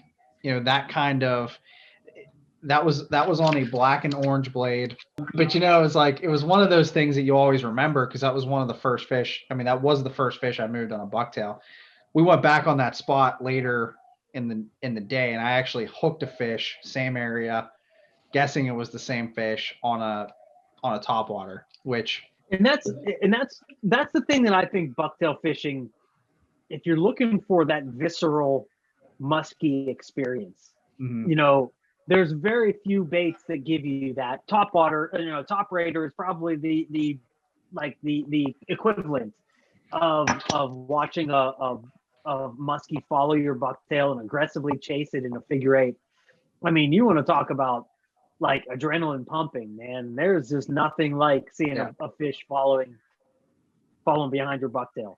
But what happens so fast? I mean, with a glider, you're like pop, pop. There's the fish. He's looking at it. Pop, pop. With a bucktail, you're like, oh my god, here he comes! It's all happening so fast. Oh my god! And with rubber, you're like, you don't know if it's a fish. You snagged. With bucktails, there's no doubt about it. It happens quick. All right. I had one this summer that was on I figured eight jerk bait around like 6 times, and it was like the latest fall wherever. But it was just it was like a completely different, speed scale. Mm-hmm. Well, that's what fascinates me about these fish is that, they're so curious at times. They don't have to want to eat your bait to follow it. Like they kind of just sometimes just want to see what's up Check with that it out. thing. Yeah. I mean, I've had fish here and in Canada, basically just kind of go up and snip at the end of a bucktail. It's like, that's not an aggressive fish. If a fish wants a bucktail, it's going to eat it. It's going to eat it. Mm-hmm. That's what they say. I mean, they want the bait, they're going to get it, Yeah. And if you have a lazy follow, that's clearly not an aggressive fish. You've probably moved a negative fish, which is good. I mean, if you're moving a fish that isn't otherwise inclined to eat, that means you're doing something right, but we've all seen fish that are inclined to eat, and there's nothing that's going to stop them from eating that bucktail or whatever bait you're throwing. But we've all had those fish that, you can take it or leave it. I think that's the one thing that excites me the most is when I can get changing speed and directions and those lazy follows to get motivated enough to make strikes. And that's a great thing to bring up, because I've found over the past couple of years of fishing so much with bucktails is changing your speed is so important. I think people just get into the same rhythm of, hey, I'm going to bring it in, and the cadence, and you can't do that. You've got if you do a quick 2 turns, it is amazing how fast a fish will appear behind your bait, or how fast it will be before, like, you get a strike, because the fish are looking for that little slight change. And we've been talking about vibrations and what it is about a bucktail that maybe causes a fish to strike. But if they think that thing's trying to get away from them, like if they think that thing's about to get away from them, boy, they become a lot more aggressive. And you see a lot of guys that'll slow down because they want that fish to eat it, but you slow down and boom, that muskie, it's amazing how quick they pull off. It's a stupid comparison, but I tell people it's like playing with your cat. Like if you just dangle the toy in front of a cat, it just kind of stares back at you. Like, I don't care about this toy now. But as soon as you take that toy like around the corner, then that cat's like, okay, where'd it go? I gotta go find it. Like same with a muskie, you pull it away from its face. It's like, I don't like that. I'm gonna get it. Right. There's that one video. I don't know if I sent it to all you guys, but it's a muskie chasing a duck, like a duck lure. And it was like a dude in a kayak or something. That pike in the dock, yeah. Oh man! But when he sped that thing up, it was like boom. And the fish, it's amazing how fast those fish will move. And the idea that you think you can pull your bait away from a muskie, like if you're gonna go too fast, that's not happening. Like if that muskie wants to eat your bait, there's zero chance you're going to pull that thing away from him. So crank it up, crank that thing, crank it right into the figure eight. You have to keep the speed going. That goes for like any lure. I mean, in muskie in nature, say it's chasing down a carp, that carp isn't going to sit there and let the muskie eat it. That carp's going to run for its life. It's going to make a wake. It's going to make a splash. You're going to notice it. And it's going to take off. And that's what you want to recreate with your lure. Make your lure look scared of the muskie. And if you notice, you're right, Tom. Like it's the erratic motion. It's like if it just goes straight, isn't like you gotta get direction moving, changes. Changing directions. And I've learned that in my limited time of fishing with rubber is that I've gotten very lackadaisical when it comes to when the bait would come to the boat, but I wasn't being erratic enough, and I was just doing these kind of lazy pulls, and I'm not equating to what I would be doing if I was fishing a bucktail.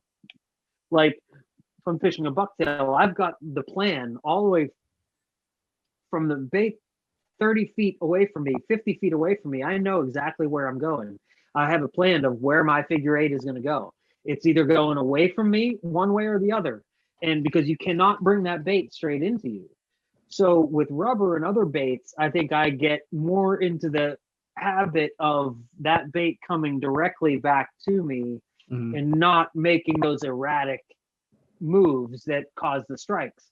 Ryan, I think it was us that was fishing during Musky Hunks weekend. Yep. I got a fish that was, and I admittedly, like when I watched the video of me with I think it was with a bulldog, I mean, I completely I just like dangled it in front of this fish, and there's this fish like sitting under my bait, and I'm like, I can see it, and I'm like, Ryan, there it is, and I'm like barely moving my bait, and when I should have been, really making an aggressive move to try to get that fish that was obviously negative at that moment because it wasn't eating.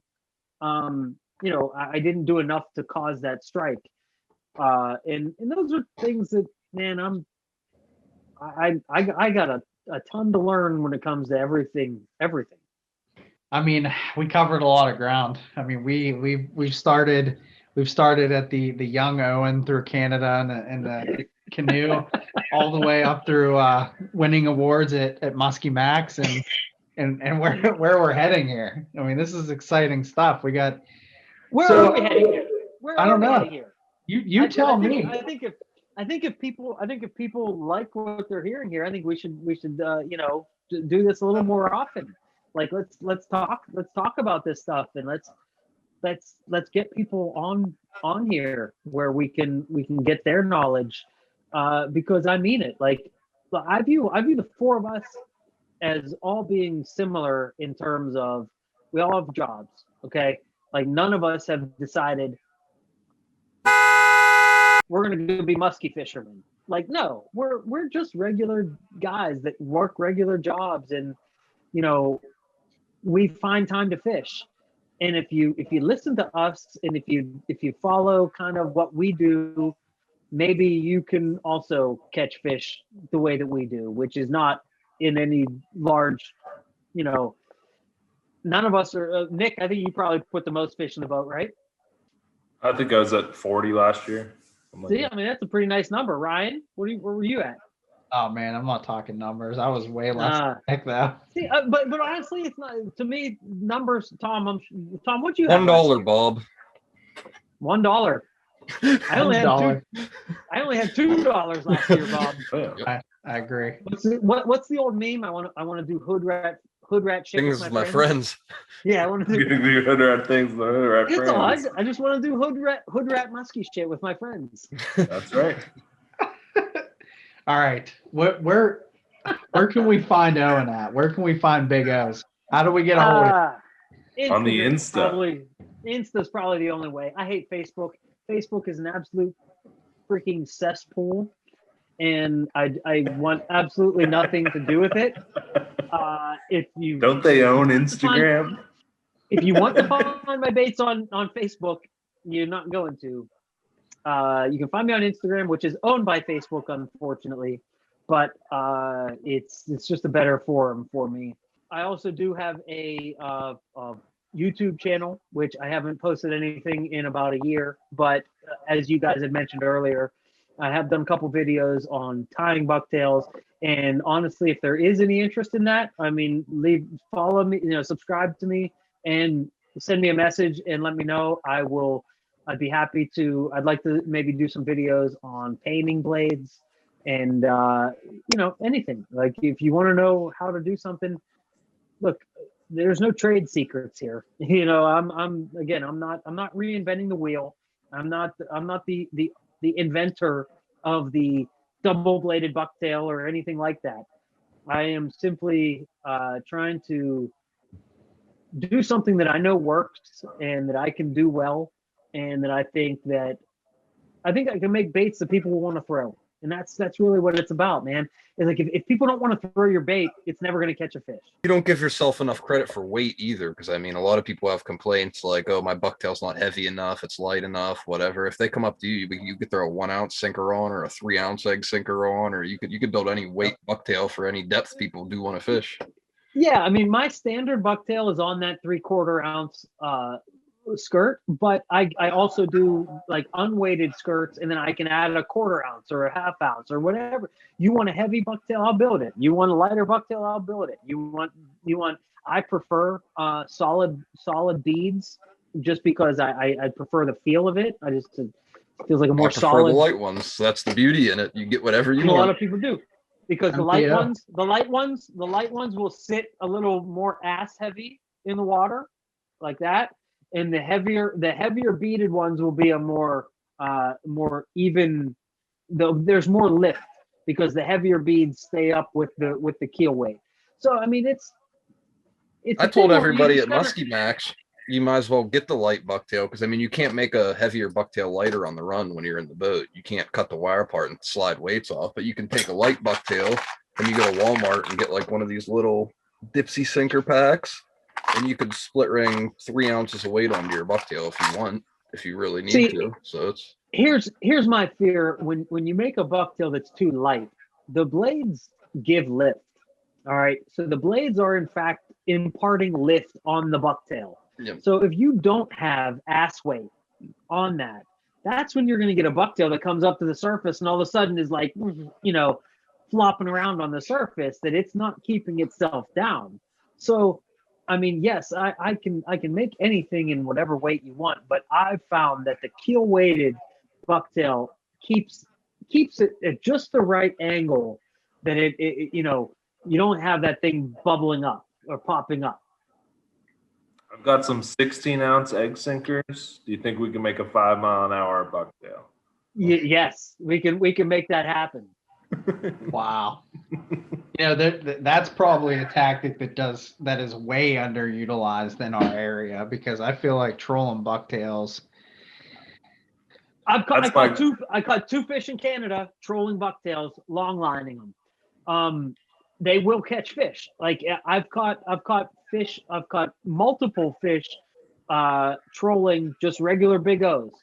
They're the problem with them is they're tough in the weeds because of they really just like gather weeds almost. That's the problem with trolling these things. Where is if you can, and maybe that's something I'm gonna think about in the future is how can I create something that is more trollable in the weeds for guys around here? Because I mean, what's everybody want here? They want baits you control. Everybody around here trolls. Where I think that if I could make a spinner bait that will catch fish, I think I could get a lot of guys to put them in the water here. But you kind of gotta take it one step at a time. Yeah. That's No, one of my goals for this year is to try and troll bucktails more to get. And again, it's the weeds. Trolling yeah. bucktails is simple. It's the idea of keeping the weeds off of it. And I think using maybe one of Steve Gold's what's his company? Clip-on weights. Yep. The weight with the big the weed deflectors. Yep. Yeah, weed the catchers. deflectors. Perfect. I was thinking of putting one of those on, like not super far ahead, but only like 12 inches ahead of the bucktail.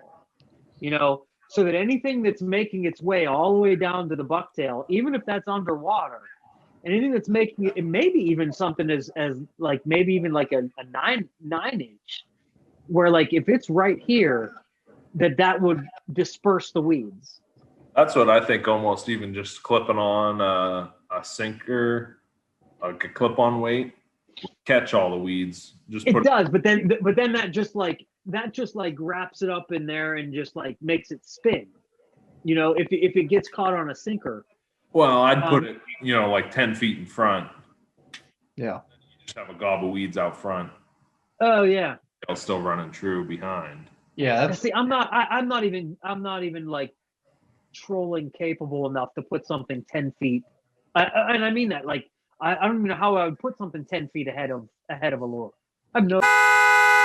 I like the 3 liter personally, but I'm thinking more of that open water, 12 feet of water on a specific reservoir, about 4 feet, 5 feet down.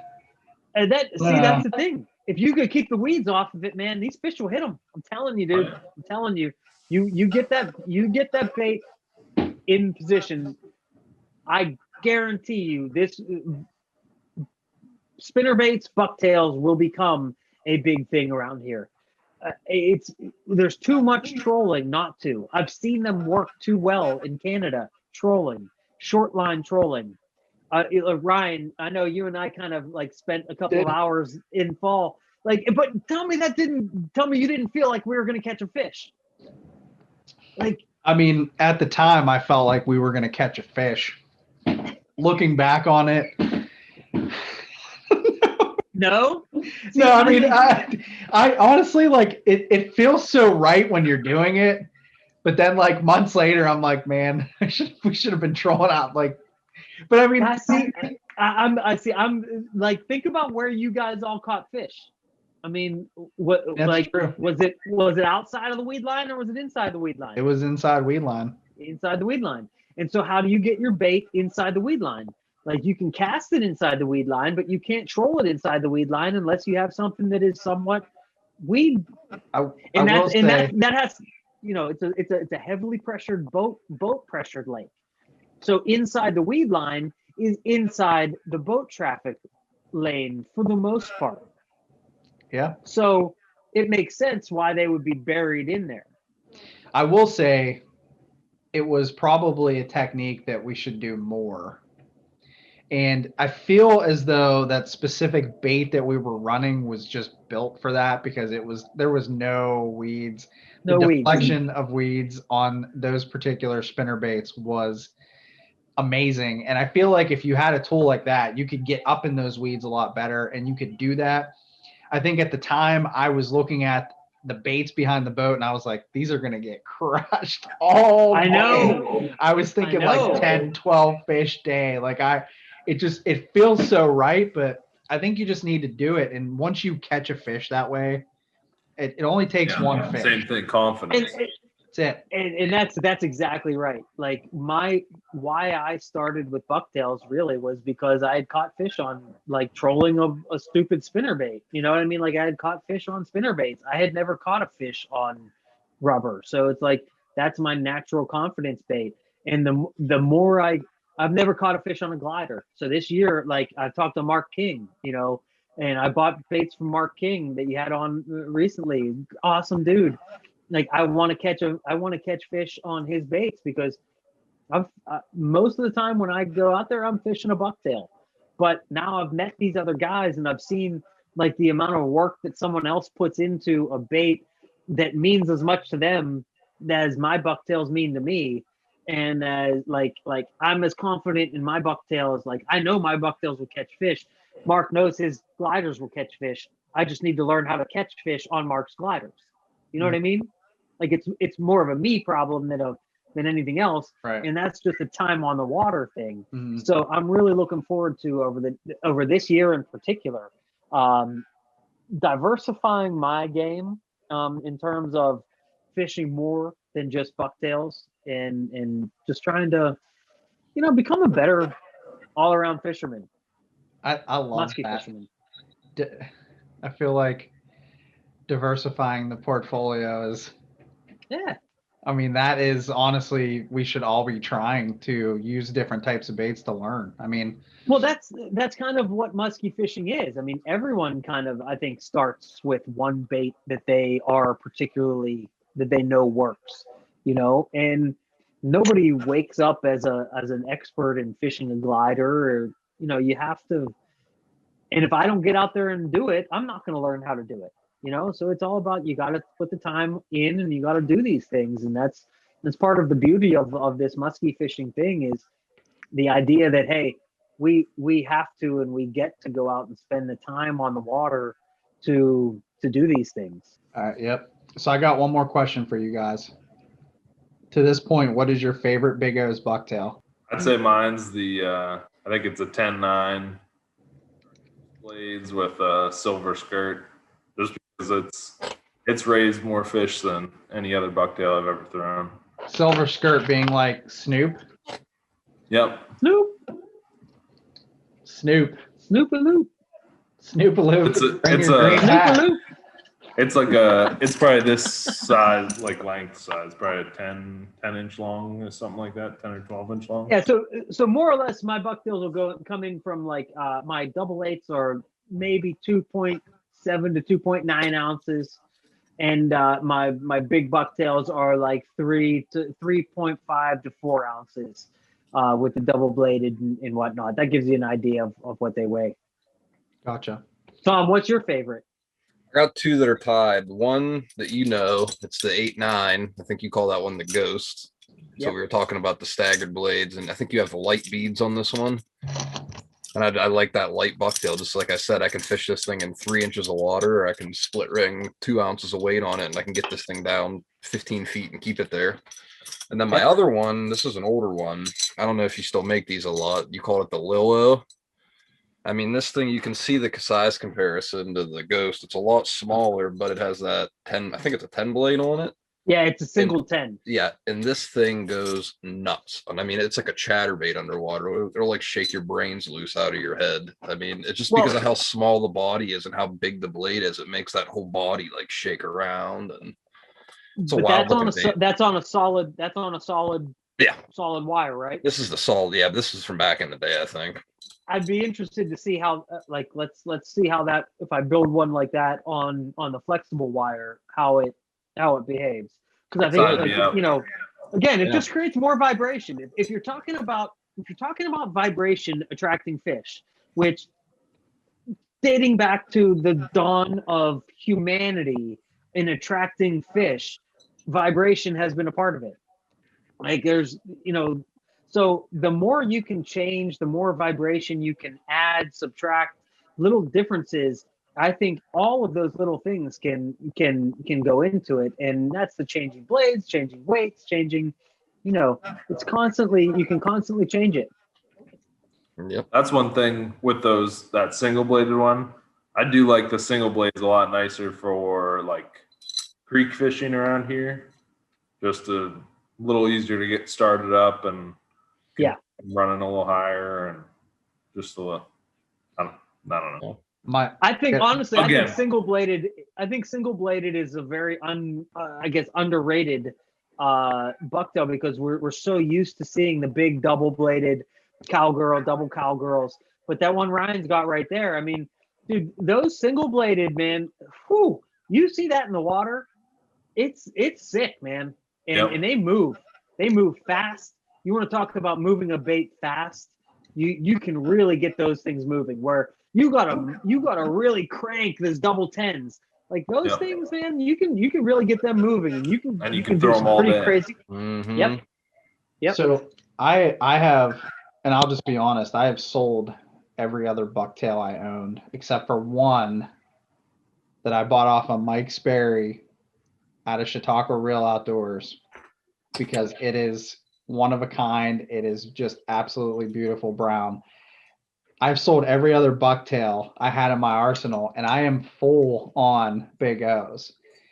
But I will tell you, this bucktail right here, this was the same. This was the sister to the one that Matt caught that fish on from SB Fishing. Yep. And this bait is probably my favorite bucktail of all time. Now, I will say I probably have to talk to you about getting the Clevis upgraded, but for as much as I've thrown this, there is no damage on this thing. So I don't know if this is the blade. If that's a smaller Clevis, I will upgrade it. I'd have to take a look at it, but if it's a bigger Clevis, it'll probably be good because the friction. What I found was the smaller Clevises, they have a very much thinner point between where the hole is bore out in the less meat on the Clevis left. Exactly. Yep. And so the bigger ones, and honestly, and this goes to anyone that has bought one of my bucktails. If one of my bucktails has failed in any way, you contact me. I'll rebuild it for you, no cost, and send it back to you, no problem, no questions asked. Like you just get in contact with me, and I'll take care of it. It's not about money for me. Like I'd rather have people having something that they like and that they want to fish. I will always replace things if they fail. Always, 100%. That is awesome of you because there are some guys that won't even have that conversation. But I want to finish here. So I love this bucktail. This is my favorite bucktail out of all of them. And I think it is because I am a single blade guy. I don't know why. I've always liked single blades. I've always been in my spinnerbait fishing. It's always been one single Colorado blade. And I just love the flex on this. And this is probably my favorite skirt pattern. I love purple. I don't know why I love purple, even purple crankbaits. Purple catches a ton of fish. I think with this flash and the blue, I absolutely, there's sometimes I'll be honest with you guys, I take this out of the box and just stare at it like on a Friday night. And I do that with a lot of my baits, but this is one of my favorites from this year. I like that. This is the one right here. This is the one that I think I just absolutely love everything about this. And actually, I think when we were talking last year, I asked you about making one of these and you just happened to have this. Yep. Here's another one. This is also purple. This is like the purple and gold. Okay. I mean, it's purple. I really more like a Lakers. I just like colors. I mean, I feel like life. We got enough boring, get enough regular in life. Like if you can't, if you don't enjoy things and if you don't like kind of step outside of your comfort zone, you're never going to really move forward. And that's why with colors, with painting, with everything is just kind of like I just want to do something a little bit different. It may not be any good. It may suck. Who knows? Guess what? It's not my job. Like it's not how I put food. It's not how I put food on my kids' plates. So guess what? Okay, on that note, we've gone, oh my God, 2 hours and 20 minutes. Probably like 2 hours. This was fun. This was a lot of fun, guys. Oh, A yeah. lot of fun. This was a good one, talking bucktails. And Owen, I think this is something that I like to do because you with making something like this is a labor of love. Even though this isn't your full-time job, this is a hobby. I honestly think your baits they're gonna catch on around here. More guys are gonna throw bucktails. There's a lot of guys casting bucktails that are having a lot of success, particularly on our river systems, Allegheny, the Mon. There's a lot of other rivers and creeks and stuff. So, these baits, these are gonna sell, and guys are gonna catch a ton of fish on them. And I just think, this is awesome stuff. So I'm excited to see where you go from here. Well, the I'm sky's the excited. limit. I'm excited. I'm glad we got to do this. I mean, we've been talking about doing something like this for a long time. I think the four of us have always have gotten along, and I mean it. Like this past year, while 2020 has sucked for sure, I think all of us have had an opportunity to fish with one another that we wouldn't have had, maybe if it weren't for the odd circumstances that are going on in this world right now. So I for one, I'm thankful. I'm thankful to you, Ryan, for having this channel and for taking the time. And dude, it's a thankless job. I know it is, and you do a great job, man. And I know I watch your stuff. I know a lot of people watch your stuff, and like appreciate the amount of time and effort and thought that you put into these things that I think people don't like give any credit for, like stuff like that. So like, no, we wouldn't be able to have these conversations if you weren't doing this, just like all the other guys doing podcasts, like we all listen to podcasts. We love them, we love all the Musky podcasts because we can all like, if there was a Musky drug, we would all be, we'd all be putting it in our veins right now. It's because so whatever you can do, to get more of that out there, I'm all for it. And Ryan, I think your channel has always been great for that. For like the beginner saying, hey, look, a regular person can get out there and do these things. I appreciate that. I appreciate you guys, but yeah, we'll just we're gonna keep going. We're gonna keep fishing big O's. Try to get some fish in 2021. So yeah, looking forward to it. So just to recap real quick, Big O's Bucktails can find you on where? Really just Instagram, Big O's Bucktails. I also have my YouTube channel, which is Big O's Bucktails as well. There's not a ton on it. I haven't put anything up in a year, but I will. If everyone, let me know if you want me to put anything up. I definitely will. I'll do just about anything anyone wants. I mean, I'm open to anything. All right, and if you guys want to see the fish that are caught on Big O's, Tom, where can they see that? My OnlyFans is or I mean, my Instagram is at Pennsylvania. Tom the sticker guy. Yeah, got them mixed up. OnlyFans. Yeah, get them all mixed up. My Instagram is at Pennsylvania Monsters and Facebook at Tom Vanatta. And I mean, message me if you want to talk Musky or Bucktails, whatever. I'm always open. Pictures. Talk stickers.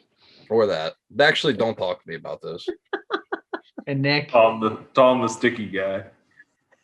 Nick, you're on Facebook, you're on Instagram, you're all over the place. Yeah, just Nick Fielser. Nothing crazy. All right. Well, hey guys, I greatly appreciate everybody taking the time and fishing Big O's Bucktails and wearing Big O's Bucktails sweatshirts and bro staff hoodies, and let's do this, man. Let's just have fun. I mean, that's what this is about. Oh yeah. Let's have fun. All right, guys, I appreciate it. Thanks for the time. All right, fellas. Thanks, Ryan. All right. Thanks, Ryan. All right, Yins, guys. We had about a 2-hour conversation on Bucktails. We talked a lot about Big O's. We talked about his straight model, and we talked about this flexi model. Very, very cool stuff from Owen. He's going to continue to create awesome lures, awesome bucktails, and really he's going to continue to grow his hobby. So if you guys like this video, hit that like button. If you guys like this content overall, please subscribe to my channel. Do me a favor and go out to Big O's Bucktails on Instagram. Give him a like, give him a follow. You know, it's worth supporting these local guys, especially guys like Owen. You know, they're just genuinely good human beings. They care about their customers, and they really just want to put out a good product that's going to continue to catch fish.